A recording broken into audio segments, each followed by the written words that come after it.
In this video, I'm going to talk about the P-47. It's got to be one of my favorites, and I'm going to tell you why. So as you may know, I actually got this on accident when I ordered a UMX Waco from Horizon Hobby and got this instead. Now obviously I was pretty ecstatic because I saved about $150 on that, and it was my first plane with retracts, but I was honestly kind of scared to fly it at first. I did, however, end up getting it in the air, and it is just an absolute joy to fly. So first up, we're going to talk about durability. Obviously, this is a bigger model, so it's not going to take the greatest beating ever, but I have put it through a pretty rough landing, and it is perfectly fine. There's some road rash on the wings, but other than that, it's intact.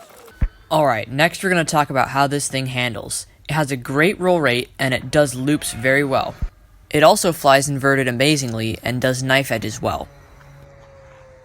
If you're talking about the Eflite P-47, you gotta mention its power.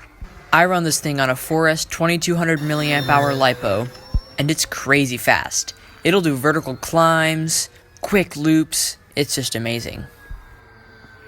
Obviously, there is one downside to this model, and I think it might have just been mine as a factory defect, but mine, even with full up trim, always wanted to pitch down. Now this was a quick fix, I just had to manually adjust it, but it was a little bit of a pain. Now you might think this plane would be hard to land because it's a warbird, but compared to some of the other models I had, it's just easy. Other than the first flight I had with it, I have buttered it every single time. Also, just as a side note, the retracts are great and durable.